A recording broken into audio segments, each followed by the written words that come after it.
Testando aqui a qualidade do som.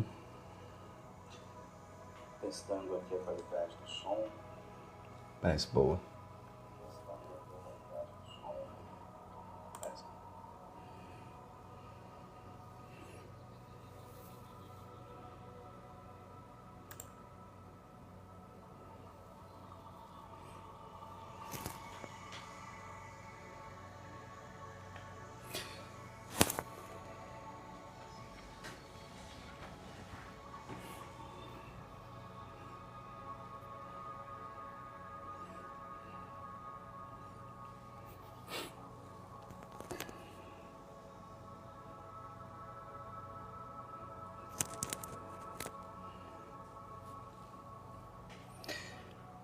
Olá pessoal, boa noite. Quem tá aí, primeira live, tô testando aqui para ver como é que funciona. Não entendo nada. Nem sei onde é que escreve.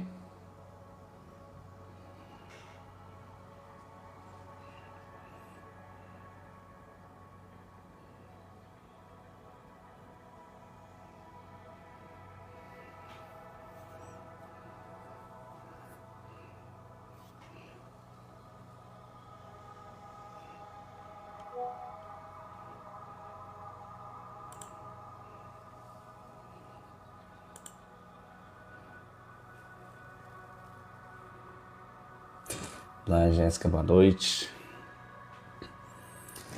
Tô aqui fazendo um teste, né? Pra ver se vai funcionar. Achei que ia aparecer pra eu digitar o que era a live, mas não apareceu. Ou eu pulei sem querer, sei lá, né? Vamos ver se vale a pena fazer live por aqui.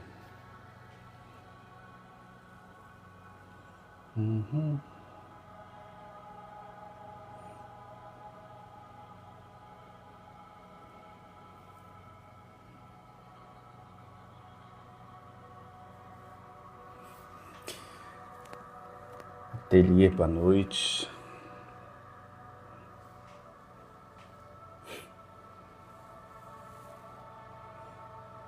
Bom, a ideia é fazer um bate-papo sobre espiritualidade. Não sei aí quem acompanha, se alguém tiver alguma questão quiser colocar. É uma live teste para ver como é que funciona aqui na plataforma, né? Então ainda estou aprendendo.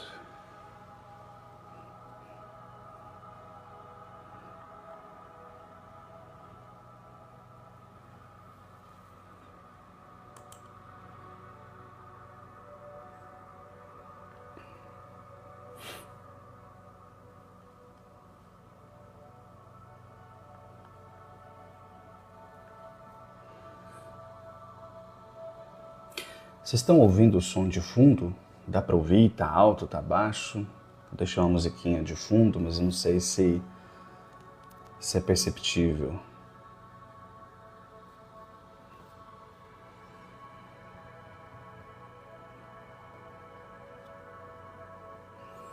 Tá bacana.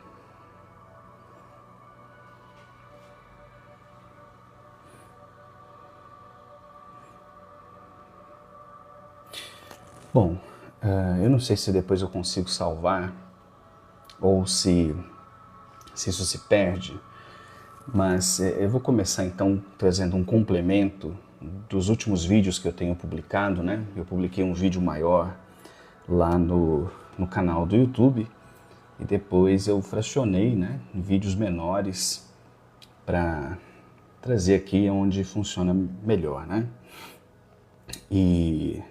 Então vou começar aqui com o tema, depois eu vou ver se eu consigo salvar, né? Bom, um dos temas que eu tenho abordado nesse vídeo é o que eu chamo de uma inversão de valores que tem acontecido no universo da Umbanda. Em que sentido?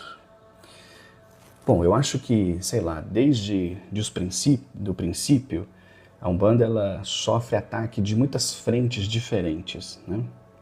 Vem ataque de fora, vem ataque de dentro. Então, o que é isso? Bom, não sei o que é isso. Ela recebe ataque de muitas frentes diferentes. E eu diria que nos últimos 10 anos, o que eu tenho percebido com bastante intensidade é que a teologia da prosperidade, que surgiu lá nas igrejas evangélicas, chegou nos terreiros e chegou com força. É por isso que hoje, eu diria que uma parte significativa dos terreiros, eles adotaram esse discurso tão forte de que a Umbanda serve para trazer prosperidade para as pessoas. O que é uma bobagem, um negócio que não tem o menor cabimento. Não só a Umbanda, né? Religião nenhuma serve para isso. Mas esse é o discurso que tem se fortificado, né, nos últimos tempos e que encontrou dentro da Umbanda, parece que um terreno muito fértil, né? Então a gente, ao longo dos anos, vai escutando o relato das pessoas, né? Foi até o terreiro e chegando lá, eu pedi isso, eu pedi aquilo. Os próprios dirigentes incentivando o tempo todo que as pessoas façam isso, né? Que o terreiro não seja visto como um local de fé, de fortalecimento da espiritualidade, onde as pessoas vão para pedir conselhos e orientações para a sua vida, mas sim um local que você vai à espera de um milagre. E se a entidade não te proporciona isso, então o terreiro é ruim, o terreiro é fraco, não vale a pena, ou qualquer coisa nesse sentido, né? Então é um desafio muito grande. Quem realmente tem um trabalho sério precisa dar muito valor a isso, porque infelizmente quando a gente olha o quadro geral, olha, chega a ser desanimador. Aqui nessa plataforma mesmo é um bom exemplo disso. Eu posso dizer, não estou querendo dizer que os meus conteúdos sejam melhores do que os outros, isso é bobagem, uma vaidade que eu não tenho. Mas a grande maioria dos conteúdos de Umbanda aqui são tolice pura, bobagem pura. E parece que quanto mais tolo, quanto mais fantasioso é um conteúdo, mais as pessoas assistem, né? Mais elas acompanham, mais elas curtem. Então, infelizmente, eu não tenho uma perspectiva muito boa para o futuro, não. A maior parte das pessoas com quem eu converso, elas já me relatam essa dificuldade, né? A dificuldade de encontrar uma boa casa, a dificuldade de encontrar um bom terreiro, né? Para começar o seu desenvolvimento, para começar a trabalhar. Infelizmente, eu não acho que isso vai melhorar tão cedo, não. Por isso que eu sugiro, quem tem uma boa casa, que dê valor. Eliane, boa noite. E por outro lado, quando eu digo do ataque que vem de dentro, eu estou me referindo às pessoas que estão dentro da religião e que a distorcem. Comecei agora há pouco, é um teste, Eliane, não sei se dá para ouvir, mas aqui começou a chover. Eu tinha uns planos aí de fazer uma caminhada, passear com os cachorros, mas aí começou a chover.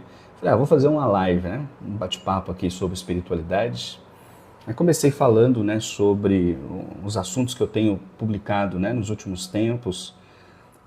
Infelizmente, assim, uma perspectiva não muito positiva do futuro da Umbanda, né? Mas o que eu estava dizendo é o seguinte, da parte interna, o que a gente observa é que grande parte das pessoas estão na casca, elas são superficiais e querem continuar assim. E quando chegam ali nos terreiros, trazem um monte de vaidades que vão ganhando espaço, vão ganhando corpo, elas vão fincando. Elza, boa noite.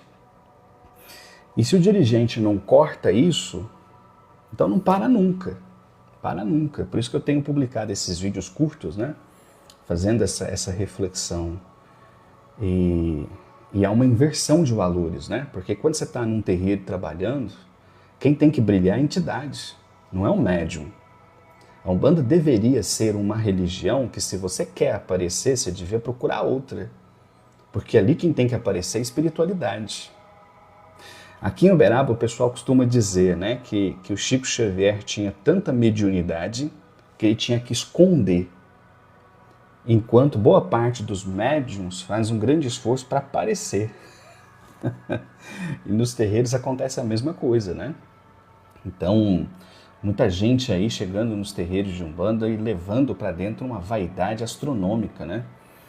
Eu já vi, com certeza vocês também já viram vídeos que circulam aqui no TikTok. Você não sabe se é carnaval, você não sabe se é baile à fantasia, né? E olha, eu tenho convicção em dizer para vocês, se vocês forem num terreiro desse aí e conversar com as entidades, não sai nada com nada. Então, é lamentável, né?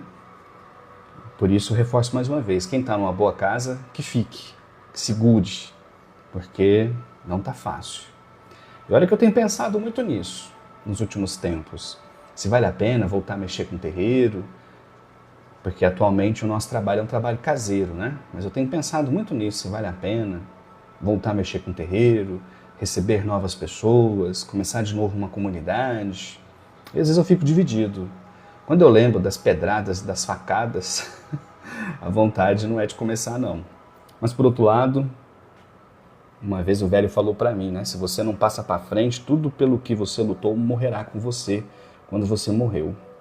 Então, é uma questão que eu ainda estou pensando. Mas é isso, vocês querem colocar algum assunto? Querem comentar alguma coisa? Aqueles que chegaram, é uma live teste, eu nunca fiz live aqui no TikTok. Já deve ter uns 2 anos que eu não faço live, fazia antes pelo YouTube. Mas aí começou a chover, tô aqui de bobeira, então resolvi fazer um teste aqui para ver se a gente consegue bater um papo. Um primeiro teste.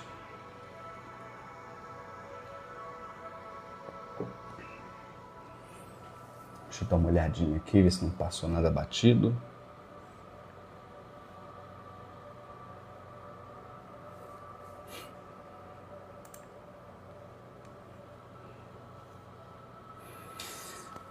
Ele colocou, verdade, terreiro virou circo. Infelizmente, né? Infelizmente. Por isso que eu acho que a gente tem que selecionar bem, né? Assim, eu acredito que tudo na nossa sociedade só funciona porque tem quem banca, né? Tem quem vai, tem quem presencia, né? Então, muita gente pensa que o fato de termos, infelizmente, muitos terreiros ruins, que isso é culpa dos dirigentes. E eu digo, não, uma culpa compartilhada. O dirigente tem culpa sim, porque ele é o responsável pela casa. Mas as pessoas que frequentam também têm. As pessoas que frequentam esses terreiros ruins são as pessoas que alimentam isso, que mantêm esse sistema funcionando. Porque se todo mundo tivesse bom senso e falasse assim, ó, aquela casa ali não presta, então não vou. Resultado, ela fecha. Mas vocês não veem terreiro ruim fechando. Pelo contrário, ele cresce, né? Então são as próprias pessoas que alimentam isso. User, boa noite a todos. Sempre que posso assistir seus vídeos, tem excelentes informações e estudos. Que bom, fico feliz de saber.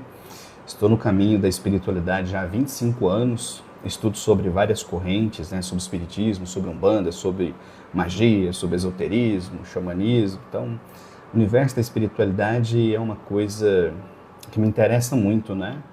Então, mais de 10 anos atrás, as entidades me pediram que eu não conservasse comigo os conhecimentos, né? Que eu passasse adiante. Então, aqui no TikTok eu cheguei há pouco tempo, mas no YouTube eu já estou há mais de 10 anos, né? Fazendo conteúdo. Mas fico feliz que tenha ajudado. Eliane, eu mesma perdi completamente a vontade de ir a giras. Eu entendo, né? Tem casas boas, né? Tem casas boas. Isso eu acho que alimenta um pouco, né? Mas tem que selecionar bem, tem que filtrar bem, né? Mas existe. Jéssica, eu gostaria de fazer uma pergunta, mas não sei se... Não, pode fazer. Não tem assunto não, eu tô só comentando aqui de boa. Ateliê. Felizmente as pessoas querem ouvir aquilo que elas procuram e não a verdade, nem fazer a sua parte. É uma junção, né? Então acho que você tem de um lado pessoas que têm essa visão de espiritualidade, que a espiritualidade está aqui para servi-los. Então eles procuram uma igreja, um centro, um terreiro, não porque eles querem crescer enquanto pessoa, mas porque eles querem ser abençoados e entendem que aquela casa é um atalho para isso. Então o indivíduo quer crescer financeiramente, ele quer melhorar o relacionamento, ele quer ter uma família melhor, mas frequentemente ele não pensa assim, será que eu estou realmente contribuindo para isso? Não, ele vai mais rápido, né? Ele quer chegar numa entidade, ele quer pedir uma ajuda e a entidade vai fazer, o preto velho vai fazer assim, e aí pronto, né? A vida dele resolve. Bom, quem não queria isso? Até eu queria. Só que não é assim que funciona, né? A realidade é que quanto mais você se aprofunda no universo da espiritualidade, mais consciente você se torna das suas responsabilidades. E aquele que não pega as rédeas da vida com a própria mão vai viver como um mendigo espiritual, né? Sempre pedindo, pedindo, pedindo, pedindo, pedindo. Mas não faz, né, surgir a própria força, né? Então, eu posso dizer assim que uma das coisas, vou falar uma coisa bem honestamente, uma das coisas que me desanimam no contexto de terreiro é o quanto as pessoas são superficiais e não sabem valorizar o que é um trabalho espiritual legítimo. Não sabem valorizar. Eu costumo dizer, tem gente lá fora que daria um braço para ter a oportunidade que a gente tem aqui no Brasil, mas muita gente não valoriza. O que, né? Éder, animismo é algo inconsciente? Sim, inconsciente. O animismo é a influência do espírito do médium no processo de comunicação. Isso é sempre um fenômeno inconsciente, porque grande parte do processo mediúnico é inconsciente, ainda que o médium esteja consciente. Quer dizer, imagina, né? Você está ali, você recebe a entidade, mas todo o processo mental para que a comunicação aconteça, ela ocorre de uma forma imperceptível para o médium. Por exemplo, se você perguntar para o médium, descreva para mim o seu transe mediúnico, ele vai ter muita dificuldade.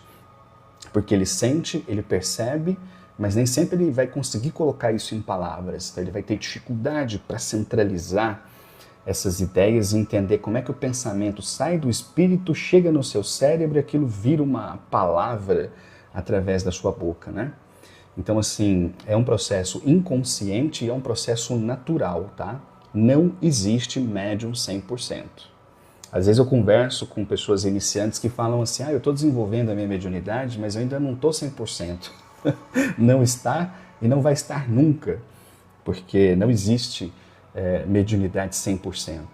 O próprio processo de tradução da informação do espírito para o médium já é por si um processo de influência. Tem um caso famoso do Chico Xavier, em que ele recebe, isso tá até no filme dele, ele recebe uma carta com um monte de informações do falecido. Só que quando ele entrega para a mãe pega essa carta e rasga, dizendo que aquilo era mentira, porque o seu filho jamais a chamaria de mamãe. Ou seja, esse filho a chamava apenas de mãe, não tinha o hábito de chamá-la de mamãe. Então, quando ela viu na carta escrito mamãe, ela falou, essa carta é falsa. Ainda que tivesse um monte de informações que o médium não poderia saber. Mas aí vem a pergunta, por que estava escrito mamãe na carta? Influência do médium. Mas o médium, igual Chico Xavier, influenciava? Claro que influenciava. Isso é um processo natural, é inconsciente. Beleza? Jéssica, é verdade essas informações de que a pombagira afasta certos amores da nossa vida quando eles não são bons para nós? Não, não é verdade. Porque, veja, se uma entidade... Vou explicar uma coisa aqui, Jéssica. Hoje em dia, muita gente não gosta de falar magia negra porque associa isso com preconceito, não tem nada a ver. Magia negra é um conceito europeu e não tem nada a ver com as pessoas negras. A associação que se fazia era que uma magia, de acordo com as leis divinas, para benefício das pessoas, era uma magia branca, uma magia luminosa. E a magia negra é qualquer tipo de trabalho espiritual que viole a vontade de uma pessoa. Isso é a definição. Então, vamos pegar esse seu exemplo. Tá ali uma pessoa que está vivendo um relacionamento que não é dos melhores. Se a entidade vem e afasta aquela pessoa, porque esse relacionamento não é bom para sua protegida, o que ela está fazendo? Ela está interferindo no livre-arbítrio dos encarnados. Como que chama isso? Magia negra. Ainda que não seja propriamente um processo mágico, mas sim uma influência espiritual. Então, assim, o que pode acontecer é que se você pedir para uma entidade te ajudar a se livrar de um relacionamento tóxico, um relacionamento agressivo, alguma coisa assim, ela pode ajudar para que isso aconteça, mas que seja algo que venha da sua vontade e não contra a sua vontade. Então não é a entidade que define o que é melhor para a sua vida e por isso ela vai agir. É você que solicita e ela vai raciocinar se o que está sendo solicitado é algo que ela pode fazer ou não. E isso, claro, considerando... Gente, eu vou baixar aqui um pouquinho. Eita, peraí. Isso considerando os trabalhos de Umbanda, né? As entidades que são compromissadas com os trabalhos de Umbanda. Então a pessoa tem que ir lá e tem que pedir. A entidade vai avaliar e ela vai ajudar no que for possível, mas nunca ferindo o livre-arbítrio, seja da pessoa que pediu, seja do outro. Entende? Eliane, por que é fácil incorporar quiumba enquanto uma entidade é praticamente impossível? Não. Por que uma entidade é praticamente impossível? Não. Se você faz o desenvolvimento corretinho, então, vamos por partes então, vamos começar de trás para frente. A incorporação é uma mediunidade. A mediunidade é uma coisa que o espírito traz em si. Não é o terreiro que coloca isso, não é o pai de santo, não existe isso. A mediunidade está no espírito. Então eu encarnei, eu trago a mediunidade. Ela só vai se manifestar no meu corpo, compreende?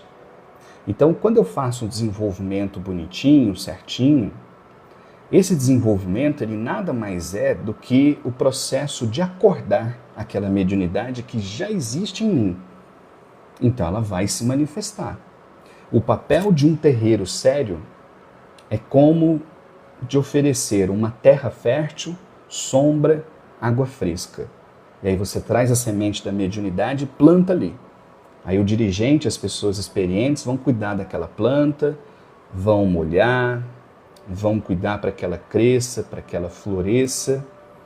E aí você tem então o desenvolvimento da mediunidade. Então se você faz um desenvolvimento mediúnico bonitinho, você incorpora em qualquer entidade e não tem nada de impossível nisso.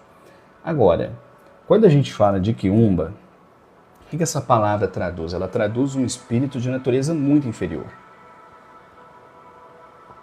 O quiumba é um espírito muito primitivo, muito animalesco ainda, né? Recheado de paixões negativas e tal. Quando você é influenciado por esse tipo de entidade, realmente a manifestação é muito mais fácil. Mas é muito mais fácil porque nós, seres humanos, não somos lá grande coisa. A gente gosta de pensar que nós somos incríveis, que nós somos maravilhosos, que nós somos pessoas muito espiritualizadas, muito virtuosas, mas isso aí é conversa. Nós somos ainda espíritos atrasados. A Terra é um local de espíritos atrasados. Então a nossa vibração por natureza é baixa. Então quando chega um espírito desse, um espírito inferior, é muito mais fácil ele se conectar com a gente, porque a energia dele e a nossa vibra muito próximo. Agora, um guia espiritual é uma entidade mais elevada. Para que ele possa incorporar, ele tem que abaixar a vibração dele até o nosso nível. E isso dá muito mais trabalho para poder fazer essa conexão. Por isso é mais fácil incorporar um quiumba, realmente é mais fácil. Uzi, o que você acha sobre as obras do espírito Ramatiz? Olha, ao longo da minha vida, eu sempre ouvi falar de Ramatiz, mas nunca tinha lido nada dele, né? Agora, recentemente, eu comecei a ler, acho que é Elucidações, não, Mensagens, esqueci é um livro de perguntas e respostas, não sei se é Elucidações do Além, Mensagens do Astral, me fugiu o título agora, mas eu tenho lido sobre ele, assim. Até agora eu tenho achado interessante, mas não conheço todas as obras, nem todas as ideias que ele defende. Jéssica, entendi. Vejo muita gente no Instagram afirmando: vou namorar quando minha pombagira provar. Não. É infantilidade. É por isso que eu disse, muitas pessoas que vão para os terreiros, elas são infantis. Elas não sabem gerir a própria vida. Tem alguém que fazer isso por elas, né? Então ela tem que ter pombagira, tem que ter a permissão da pombagira para amar, tem que ver se o Exu vai curtir, tem que ver se o preto velho vai aprovar. Ela mesma, ela não toma as rédeas da própria vida, ela não decide, né? Então é uma criança espiritual, ela precisa que os outros fiquem aprovando, né? Mas isso aí é bobagem. É porque há um outro ponto também que talvez dá para encaixar aqui. Principalmente quando a gente fala de esquerda, existe um fenômeno hoje que eu chamo de exulatria, que ele faz com que as pessoas tenham uma devoção para Exu, para a esquerda, de uma forma muito intensa, né? E essas pessoas frequentemente transformam essas entidades em grandes amigas, né? Então, assim, minha pombagira é minha grande amiga, é minha segunda mãe. Isso aí é bobagem. Essas entidades são espíritos que se juntam com os médiuns para trabalhar. E frequentemente as entidades da esquerda, por terem uma energia muito próxima da nossa, eles também não são muito flor que se cheira. Tem que tomar cuidado. Então, assim, essa transferência de responsabilidade para entidades é um fenômeno bem característico hoje dos terreiros, lamentavelmente. Então, você tem esse tipo de afirmação, você tem aquela não mexe comigo, quem me protege não dorme, né? Então, ou seja, o Exu é o cão de guarda. Ele fica ali esperando, né? Se você falar para ele pega, ele pega. Não, são visões infantis. Não existe magia negra nem branca, só existe mal e boa intenção, essa é a minha opinião. Muita gente fala isso hoje, cara, mas eu acho que tá errado. Primeiro que os conceitos de magia negra e branca, eles são históricos, né? Eles surgem do esoterismo europeu. Mas o pessoal fala muito isso, né? A magia não tem cor. Claro que tem.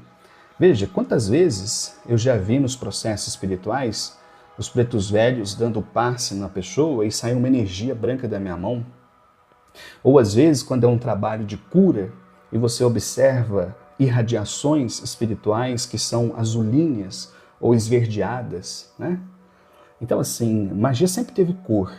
É que nos últimos tempos esse discurso de que magia não tem cor e tal, ele pegou. Mas se pegar metade do século XIX até começo do século XX, todo mundo falava isso, né? É que como as pessoas começaram a fazer associações raciais, como tudo hoje em dia, né? Então, muita gente acabou não adotando, mas as intenções provocam reações e essas reações espirituais adquirem luminosidade. Quantas vezes uma pessoa carregada chega no terreiro, por exemplo, e eu já vi as entidades dando passe, e você percebe, às vezes, descolando da cabeça como se fosse um vapor escuro, não necessariamente preto, mas acinzentado, amarronzado, tem cor. Né? Os processos espirituais têm cores. Deixa eu ver se passou alguma coisa. Acho que não, né?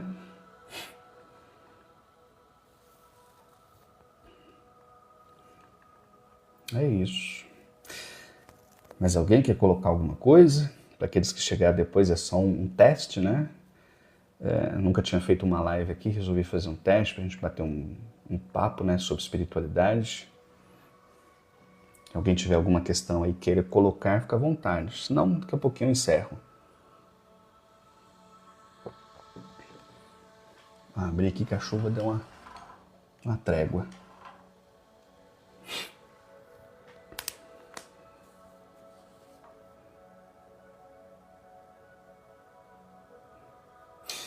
Mas essas entidades, além do trabalho, também nos orientam na nossa vida? Sim, mas desde que você esteja aberto a isso. Muitas vezes eu já vi uma situação curiosa.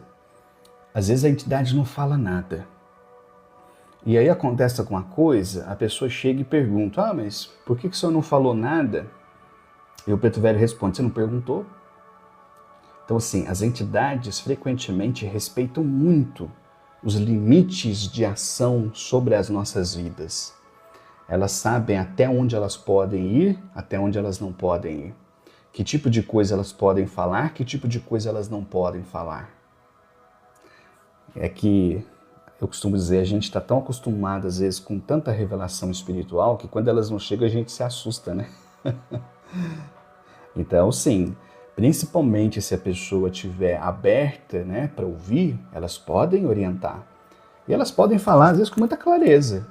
Por exemplo, eu já tive algumas experiências com pombagira. A pombagira que eu trabalhava, Dona Rosa Vermelha, ela gostava de atender só mulheres. Ela não gostava de atender homens. Mas eu me lembro de algumas situações em que ela falou com bastante clareza a respeito do relacionamento que a pessoa vivia. Sabe, do tipo, ó, esse não é o homem para você, esse homem tem energia ruim, os pensamentos dele não são firmes, se você continuar com ele você vai sofrer, a decisão é sua. Só que é isso, as entidades nunca tomam decisões por nós. Elas orientam, elas apontam o caminho que elas acham que é o melhor. Como elas estão do outro lado da vida, elas conseguem enxergar mais longe. E é por essa razão que a gente deveria levar o conselho da entidade com muito cuidado. Mas elas não são Deus, elas não são infalíveis e elas não sabem de tudo. As entidades são bons amigos que se interessam por nossa felicidade e, por isso, estão sempre dispostos a nos ajudar, desde que a gente tenha a humildade de pedir por isso. Cabe sempre a quem vive a responsabilidade da própria vida.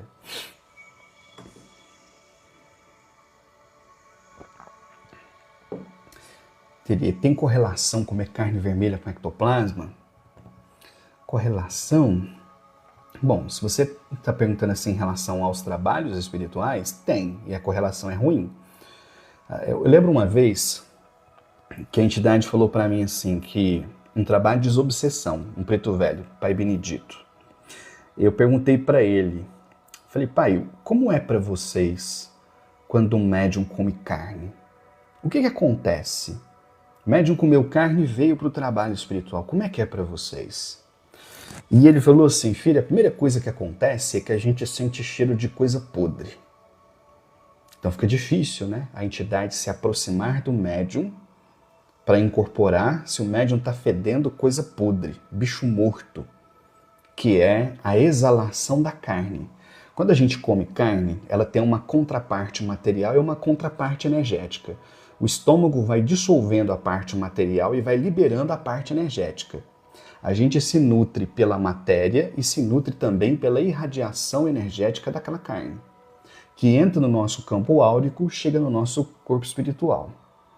Então, dentro dos trabalhos espirituais, a orientação é que os médiuns se abstenham de comer carne justamente para que a sua energia fique a melhor possível. No processo que eu descrevi agora há pouco, a entidade, o nosso guia espiritual, como ele é mais evoluído, ele tem que baixar a vibração até nos encontrar.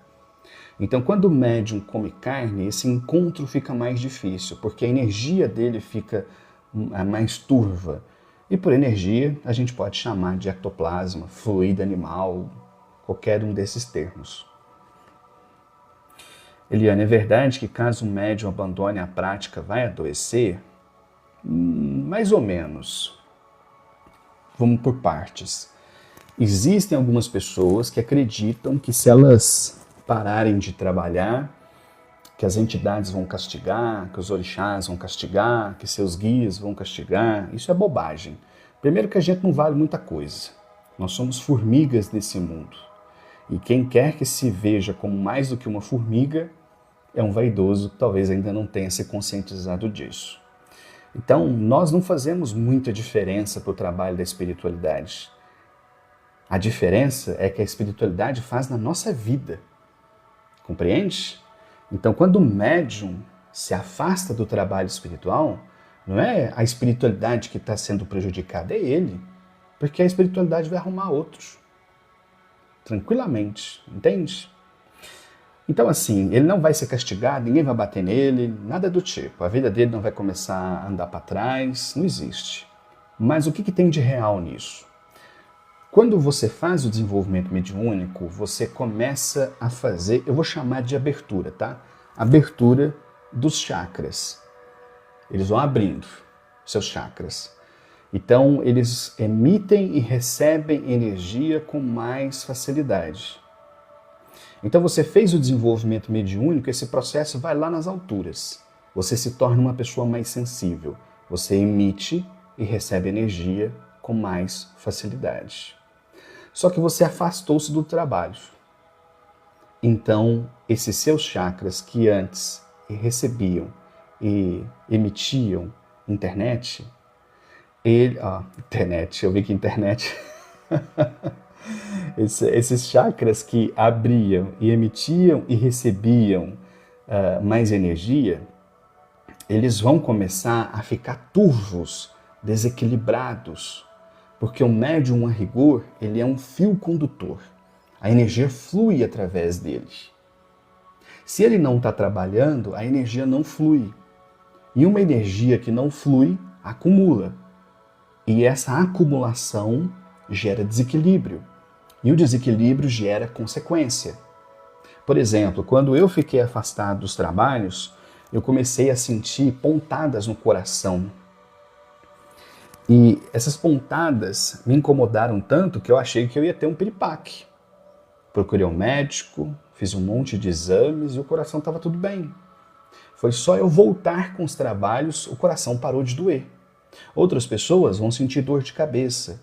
Outros vão sentir uma constipação no intestino. Cada corpo registra de uma forma. A saudosa avó Cambinda, certa vez, explicando esse conceito para mim, falou assim: filho, mediunidade parada é como água parada, dá bicho.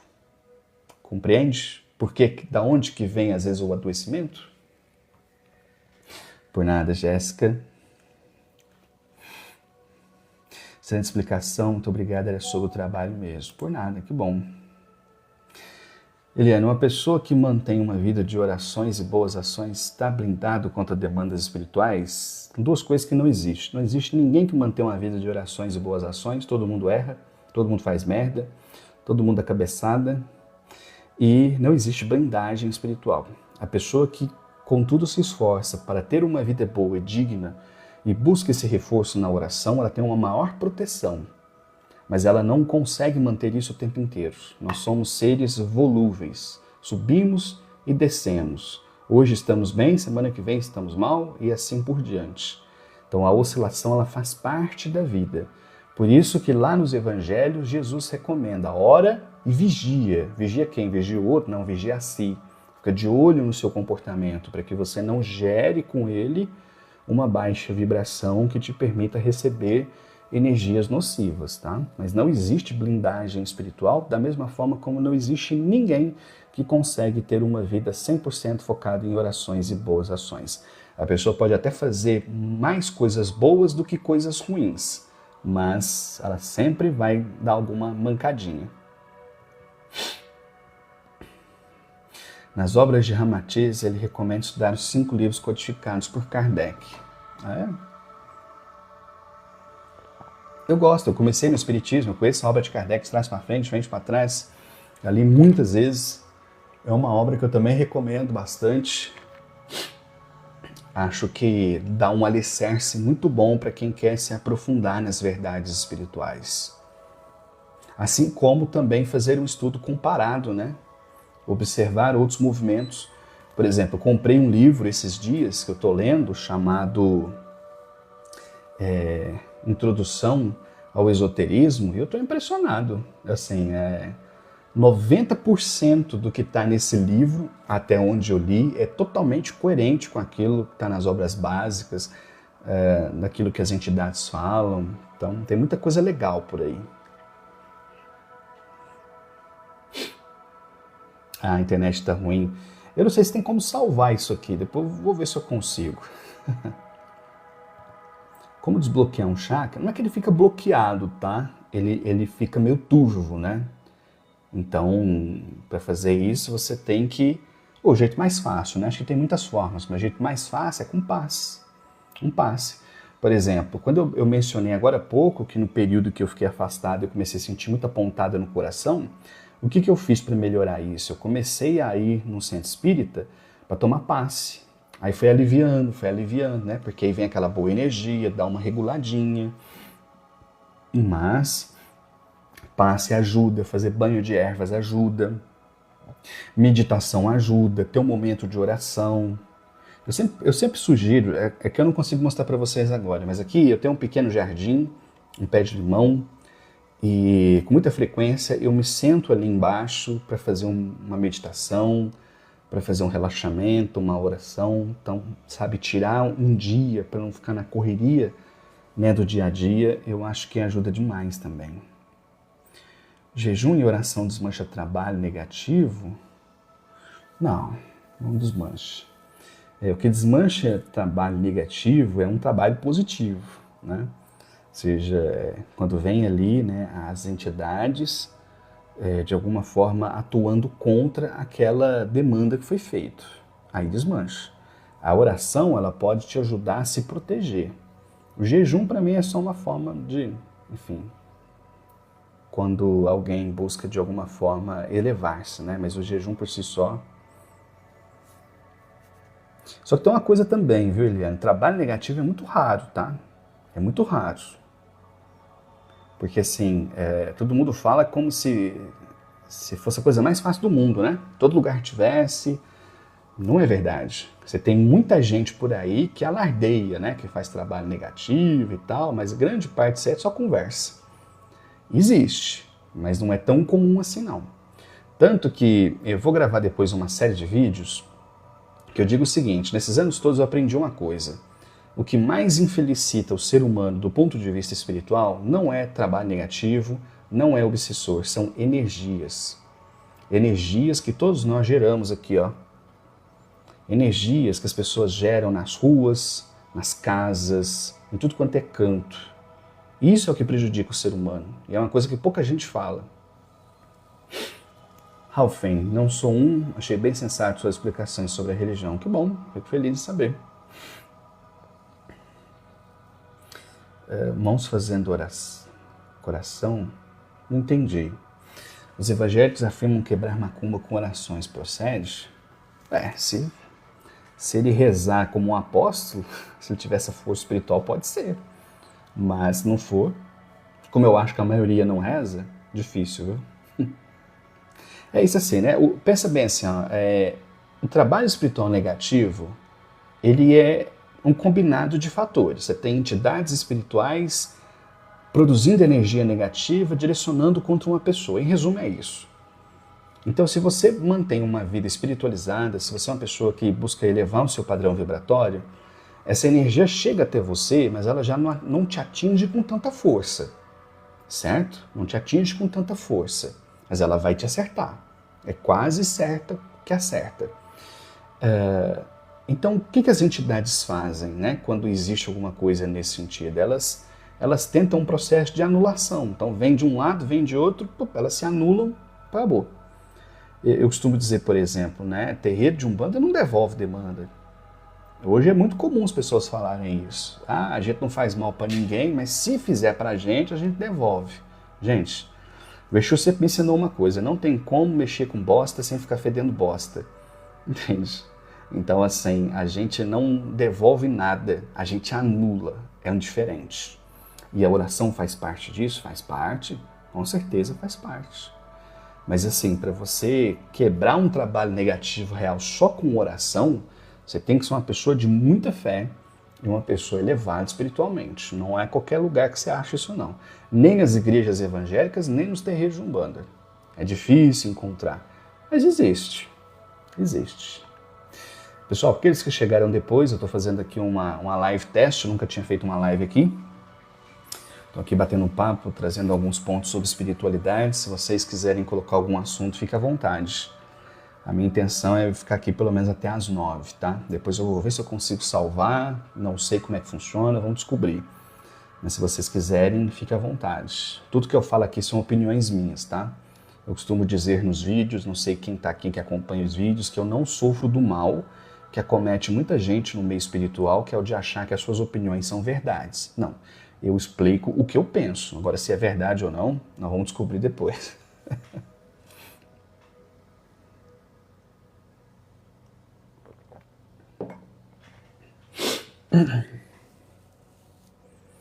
Alguém quer colocar alguma coisa? Esses minutinhos, 10 minutos finais. O tempo voa, né? Olha, já foi quase 1 hora, nem viu o tempo passar. Vamos ver se é um teste, né? Se vocês gostarem aí, depois eu posso fazer isso com mais frequência. Uns 2 anos já que eu não fazia live, né? Só no YouTube. Então, comecei.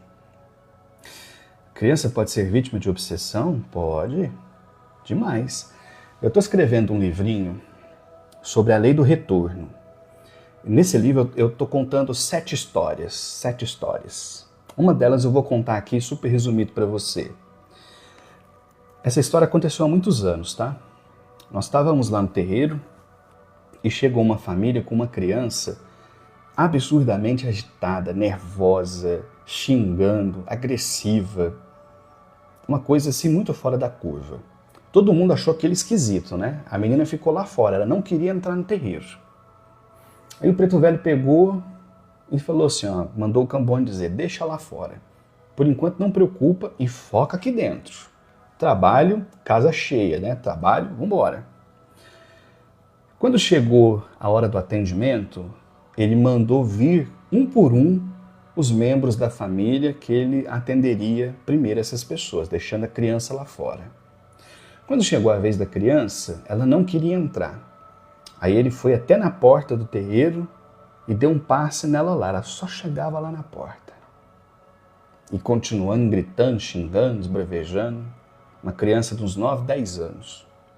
Aí ele volta, passa um pouco, a menina se acalma e resolve entrar no terreiro. Aí ele vai, faz mais alguma coisinha e chama a mãe para conversar. O que eu registrei, que eu me lembro, é que ele fala assim para a mãe, ó, você precisa tomar muito cuidado, você não deve deixar faca perto dela. Pensa bem, não deixar faca perto dela. E aí, a mãe falou assim, nossa, ela já aconteceu dela pegar a faca para mim. E aí, por isso que a entidade falou, então não deixa a faca perto dela. E deu algumas orientações, mas todo mundo ficou surpreso pela agressividade daquela menina. O tempo, todo mundo vai embora, todo mundo curioso, a entidade explica o seguinte, aquela menina, ela não era agressiva daquele jeito só por sua própria personalidade. Ela era agressiva também porque ela tinha uma influência espiritual muito forte. E essa influência espiritual, ela acontecia, e ele contou a seguinte história. Essa menina, numa vida passada, era chefe de uma quadrilha, naquela época homem, de uma quadrilha que realizava assaltos pelo interior de São Paulo. Foi o que ele disse. Ele não disse que tipo de assalto, só disse isso. E que ela e os comparsas foram mortos num confronto com a polícia. Passaram para o outro lado da vida, só deram trabalho, até que por imposição da lei, o chefe do bando tinha que reencarnar. E reencarnou agora num corpo feminino, como uma criancinha, 9 anos. Só que os antigos companheiros que ficaram do outro lado queriam de volta a companhia do chefe. E por isso passaram a obsediar a criança. Não porque queriam mal a criança, mas porque queriam que ela morresse e retornasse para o astral. Então, respondendo a pergunta, perfeitamente possível. Logo mais vocês vão conhecer esse caso. Estou escrevendo sobre ele. Deixa eu voltar aqui, ver se eu não perdi nada. Legal, Elza. Obrigado. Só agradecer pela iniciativa. Muito bom e obrigado por dividir conosco seu conhecimento. Eu que agradeço.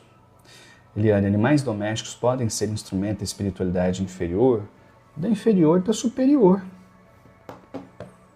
Da inferior também, da superior também. Eu me lembro um episódio que eu já narrei há bastante tempo, quando nós começamos o trabalho espiritual, minha sogra estava envolvida, minha sogra é cuidadora de animais, e aí começou a formar uma pequena, não sei como chamar isso, vários cachorros de rua começaram a formar um grupinho em frente à casa dela, perto do mato, e eles eram extremamente agressivos. Assim que qualquer dos gatos que minha sogra cuidava, gatos de rua, saíam ali, os cachorros atacavam.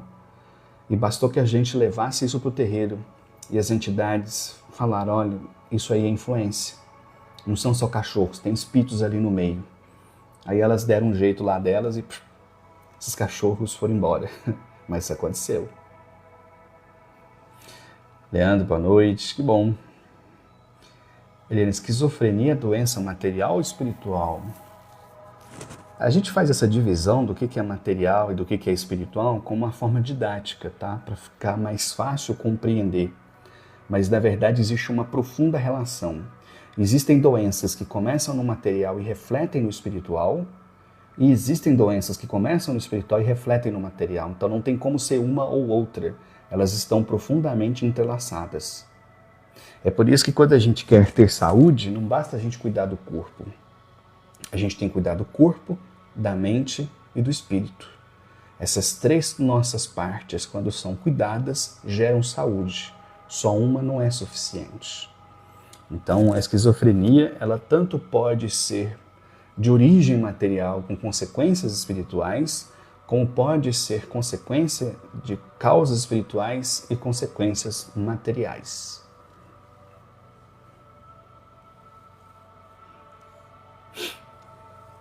Sim, vou disponibilizar. É um livrinho curto, né? São 7 histórias que eu estou escrevendo sobre lei do retorno.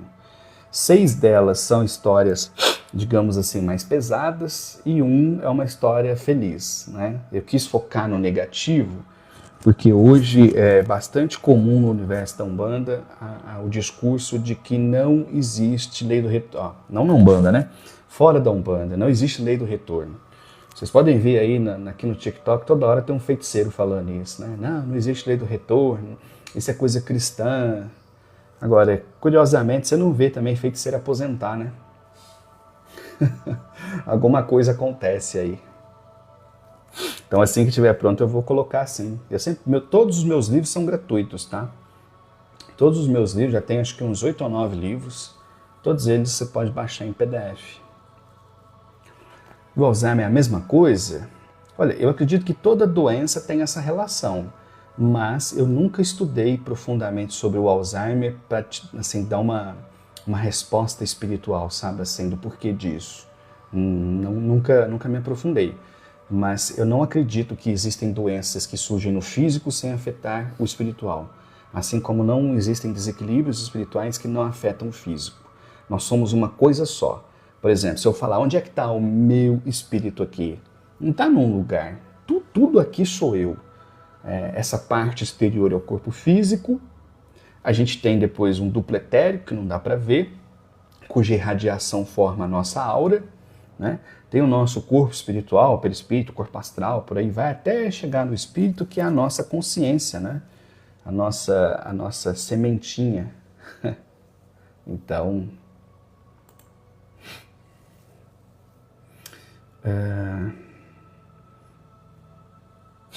A inveja realmente tem poder de prejudicar alguém?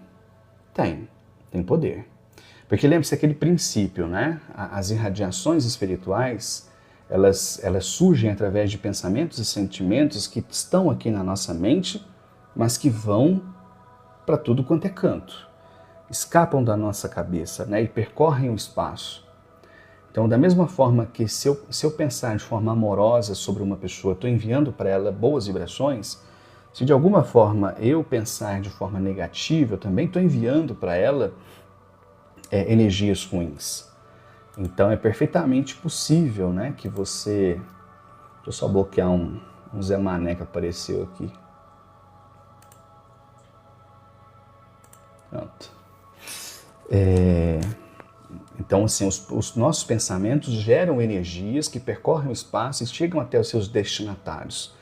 Como a inveja é uma das coisas, talvez aí uma das coisas mais fortes que uma pessoa pode sentir, não há sombra de dúvida que a inveja tem o poder de influenciar uma pessoa. Agora, que tanto que vai influenciar, depende da pessoa-alvo.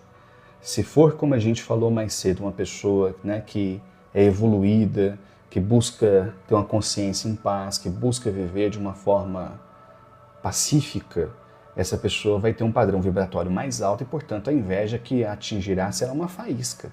Agora, se alguém que vibra baixo, a inveja chega até ela igual um caminhão, né? E aí realmente fica difícil, né, de perceber o que vem pela frente.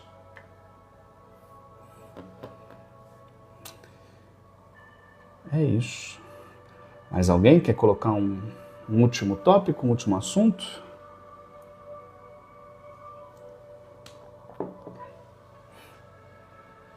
Deixa eu só estender um pouquinho sobre isso, tá?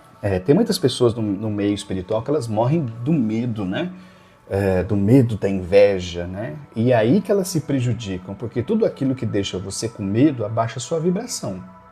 Então, assim, eu aprendi isso com os guias. O mal que eu tenho que temer é o mal que reside em mim. O mal que reside no outro faz mais mal a ele do que a mim. Ele pode até me afetar, mas vai afetar muito mais a ele. Por isso, todas as pessoas que estão no caminho da espiritualidade devem fazer um esforço contínuo de serem, primeiro, boas pessoas, procurando ter bons sentimentos e bons pensamentos. A gente vai conseguir isso o tempo inteiro? Com certeza não. Os pensamentos sobem e descem. Isso é normal e é humano. Por essa razão, inclusive, no universo da espiritualidade, nós não devemos adorar a ninguém. Absolutamente ninguém. Não importa o quanto eu tenha estima por um outro ser humano.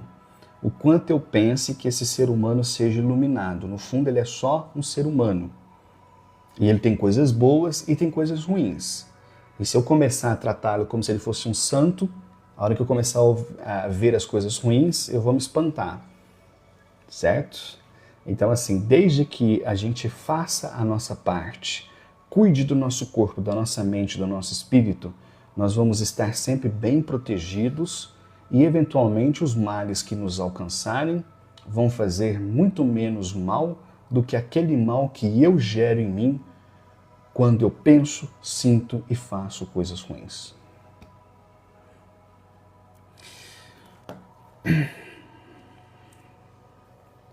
Por que entidades indicam aos leigos irem fazer trabalhos nos pontos de força sem explicar, acho que é a consequência, né?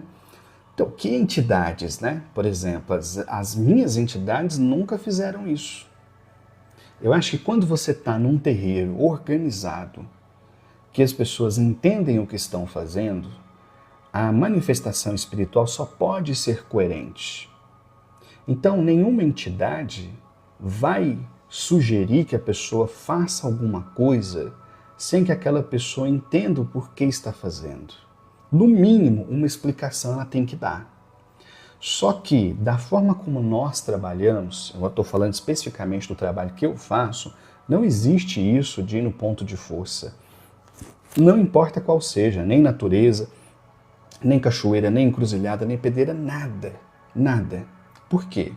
Porque eu entendo que tudo que precisa ser feito deve ser feito dentro do terreiro, não fora dele. Afinal, as entidades não saem, sabe-se lá de onde, para vir no terreiro incorporar? Então, qualquer coisa que eu precise fazer, eu vou fazer dentro do terreiro. Eu não preciso ir em algum outro lugar. É claro que existe a questão dos pontos de força, é interessante, mas principalmente quando a gente fala, né, de trabalhos, então eu acho muito complicado. Já me indicaram, fui dias depois aconteceu uma quebra em casa, além de doença.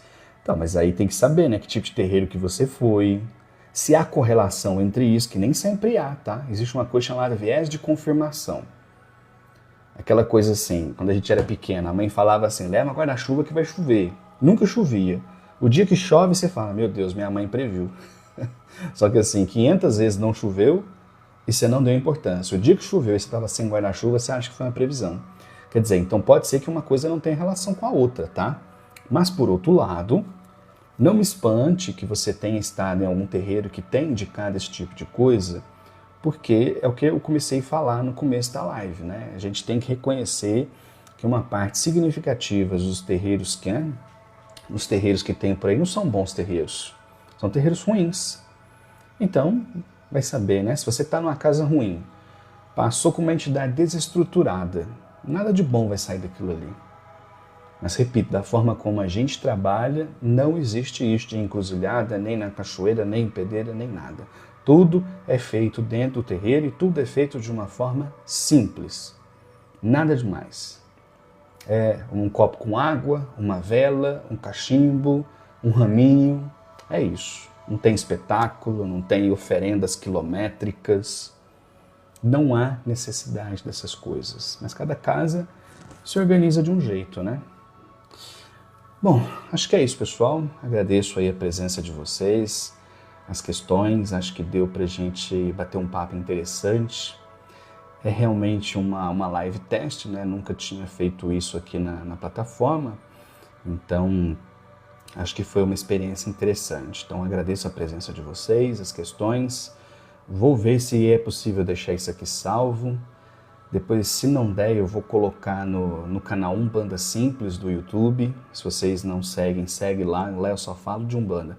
Tem o canal Voz Espiritualista, lá no YouTube, que eu falo sobre espiritualidade como um todo. E no canal Umbanda Simples, o objetivo é só falar de Umbanda de uma forma simples, tá bom? Eu que agradeço aí pelas perguntas, pelas interações e até uma próxima, pessoal. Boa noite a todos. Agora vamos ver como é que eu desligo isso. Acho que é aqui, né? Terminar.